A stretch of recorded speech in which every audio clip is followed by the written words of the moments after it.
Assalamualaikum warahmatullahi wabarakatuh. Kembali lagi di channel Cikita Bella. Nah, pada video kali ini kita akan melanjutkan pembahasan soal-soal UM Undip tahun 2019 khususnya untuk mapel fisika. Nah, video kali ini adalah video part 2-nya. Untuk part 1-nya teman-teman bisa klik link yang ada di deskripsi. Sebelum kita simak soal-soalnya, jangan lupa teman-teman untuk klik tombol subscribe, tekan tombol loncengnya. Jangan lupa juga like, komen, dan share sebanyak-banyaknya ya. Langsung saja kita mulai soal yang pertama. Papan loncat serba sama sepanjang 4 meter bermasa 50 kg ditahan di dua tempat A dan B seperti pada gambar. Jika jarak A dan B adalah 0,5 meter, kita tuliskan. Misalkan ini titik A-nya, ini titik B-nya. Jarak dari A ke B ini 0,5 meter. Dan jarak B ke C adalah 3 meter. Berarti dari B ke C ini adalah 3 meter. Karena papannya tadi panjangnya 4 meter, di sini sudah ada 3,5 meter, berarti dari titik A sampai ke ujung papannya itu adalah 0,5 meter. Seorang peloncat indah meloncat dari ujung papan loncat di titik C dengan menjejakkan kakinya ke papan dengan gaya total rata-rata sebesar 10⁻³ Newton. Berarti di sini ada orangnya berdiri di ujung papan yaitu di titik C. Nah, orang ini tadi memberikan gaya ke papan, berarti ini menekan ke bawah ini ya, misalkan ini diberi nama FO, gaya yang diberikan oleh orang. Pertanyaannya, gaya yang diberikan penahan di titik A pada saat peloncat indah tersebut menjejakkan kakinya ke papan loncat adalah, berarti yang ditanyakan gaya yang di sini, misalkan ini kita beri nama FA. Nah, tadi papan itu kan memiliki massa, berarti ada gaya berat, di mana gaya berat itu letaknya pas di tengah-tengahnya. Karena panjangnya ini tadi 4 meter, berarti di tengah-tengahnya, di sini, ini misalkan WB, berat batangnya, berarti jarak antara WB ke titik C ini adalah 2 meter. Karena yang ditanyakan gaya penahan di titik A, berarti titik B ini sebagai porosnya. Untuk mengerjakan soal ini, kita bisa menggunakan konsep kesetimbangan, di mana sigma tau itu sama dengan 0. Sigma tau atau sigma F dikali R sama dengan 0. F itu adalah gaya-gaya yang menyebabkan benda berputar, dan R itu adalah jarak antara gaya ke titik porosnya. Nah, pada papan ini bekerja 3 gaya, yaitu ada FA, WB, dan FO. Misalkan kita mulai dari FA. FA, ketika papan ini diberikan gaya ke bawah, sedangkan titik porosnya di sini, maka papan ini nanti akan berputar berlawanan jarum jam. Karena berlawanan jarum jam berarti nilainya minus. Berarti minus FA dikali RA. RA itu jarak gaya A ke titik porosnya. Selanjutnya yaitu ada WB. Ketika titik porosnya di B, terus di sini papan ditarik ke bawah di WB, maka papan ini nanti akan berputar searah dengan jarum jam, berarti nilainya positif, WB dikali RB.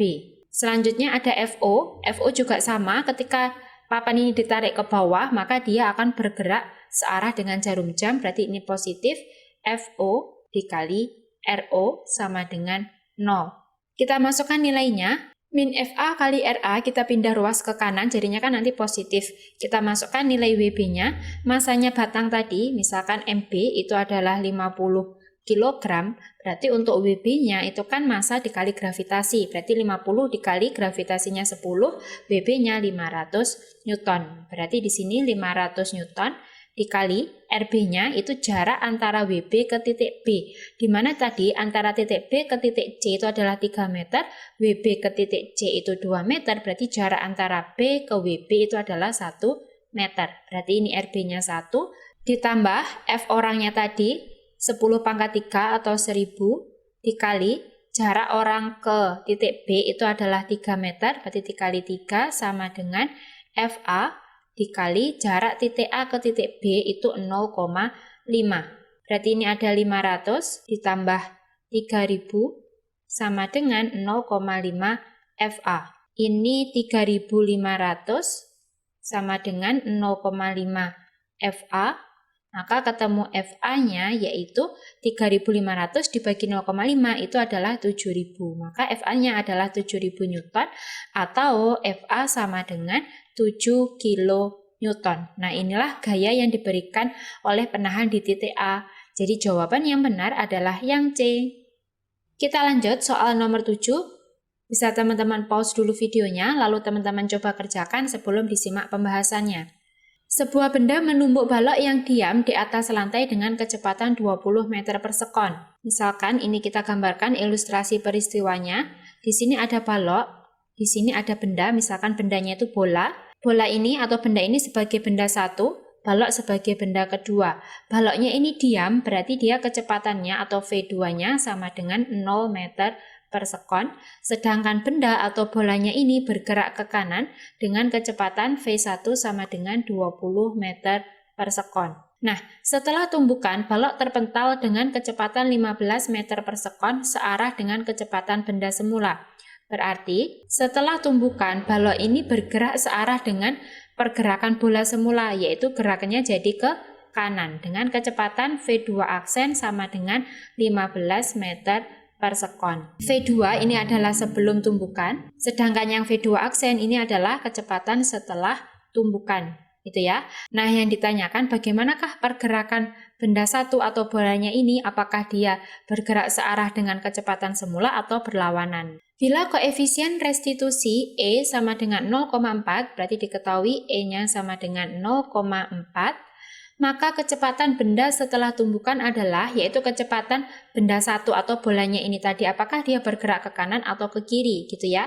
Nah, untuk mengerjakan soal ini, kita bisa menggunakan konsep koefisien restitusi, di mana E itu sama dengan min V2 aksen min V1 aksen per V2 min V1. Kita masukkan nilainya, nilai E itu 0,4 sama dengan min V2 aksennya yaitu 15 karena dia arahnya ke kanan berarti positif, min V1 aksen per V2-nya itu adalah 0, min V1-nya 20 karena dia arahnya ke kanan berarti positif 20. Gini ya, 0 dikurangi 20 itu kan min 20, berarti ini minnya kita coret. 20 dikali 0,4 itu adalah 8, 8 sama dengan 15 min V1 aksen. Min V1 aksennya pindah ruas, berarti V1 aksen sama dengan 15 min 8, hasilnya yaitu 7 meter per sekon.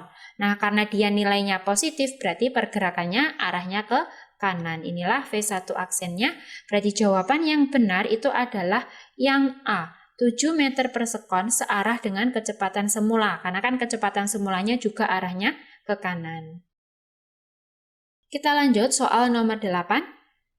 Jika tahanan kawat perak pada temperatur 0 derajat Celcius adalah 1,25 ohm, berarti ketika T1 suhunya ini 0 derajat Celcius, tahanannya atau R1-nya sama dengan 1,25 ohm.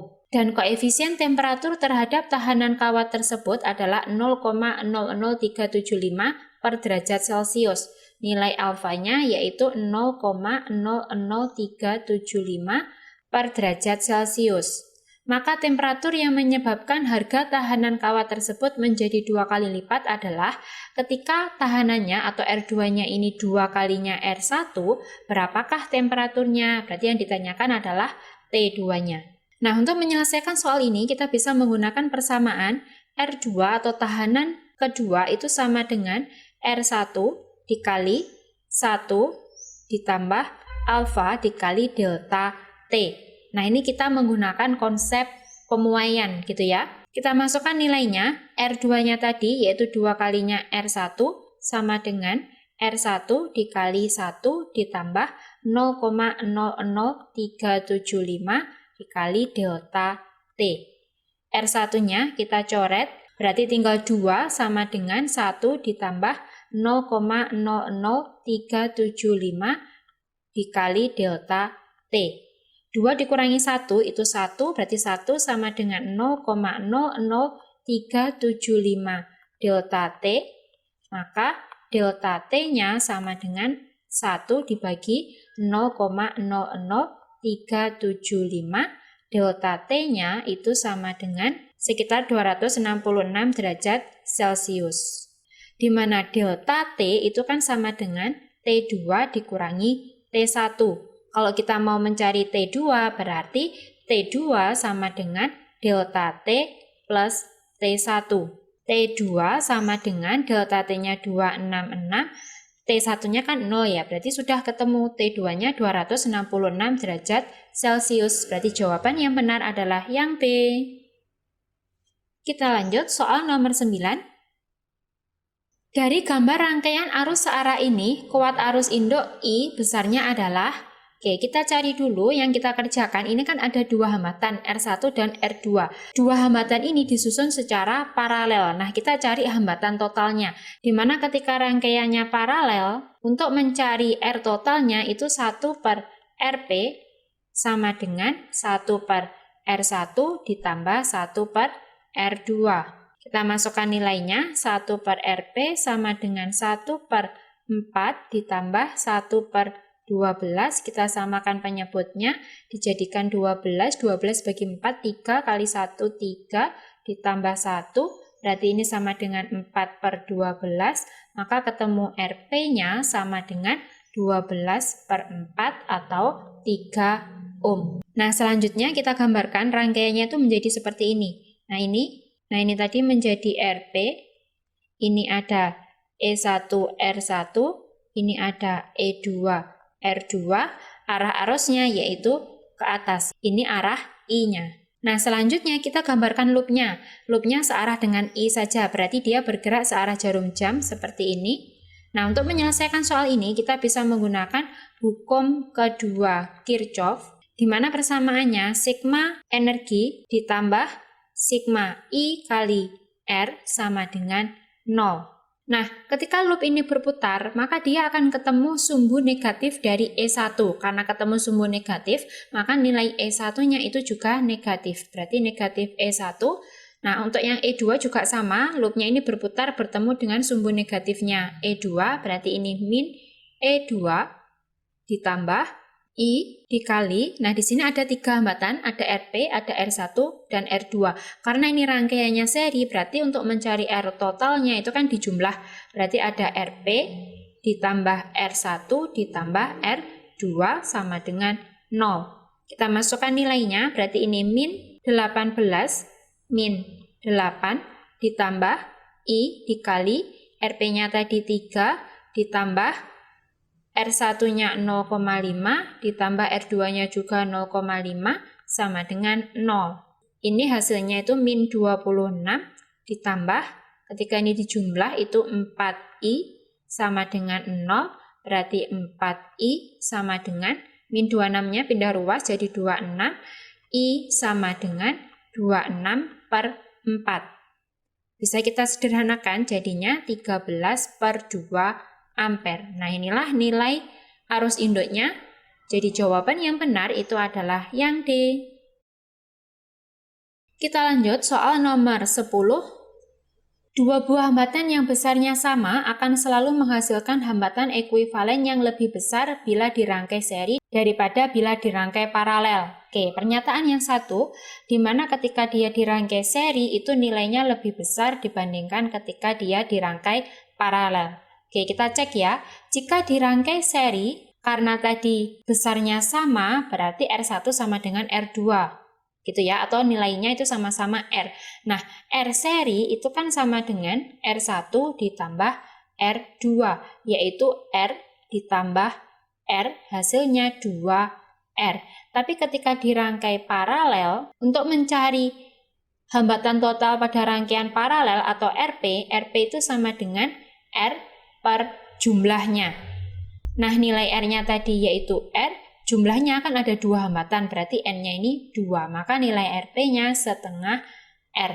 Berarti benar ya pernyataannya, ini benar karena ketika dirangkai seri itu nilainya lebih besar daripada ketika dirangkai paralel. Sebabnya, pada rangkaian paralel, besar arus pada tiap-tiap hambatan adalah sama. Nah, ini salah ya, ketika paralel, nilai yang sama itu adalah nilai V-nya, di mana nilai V total itu sama dengan V1, sama dengan V2, sama dengan V3, dan seterusnya. Sedangkan nilai I-nya itu penjumlahan, yaitu I1 ditambah I2 ditambah I3, dan seterusnya. Jadi, nomor 10, pernyataannya benar, sebabnya salah, jawabannya itu adalah yang C. Nah, demikianlah tadi pembahasan soal-soal UM Undip part 2-nya. Untuk part 1-nya teman-teman bisa klik link yang ada di deskripsi. Nah, semoga video ini bermanfaat. Wassalamualaikum warahmatullahi wabarakatuh.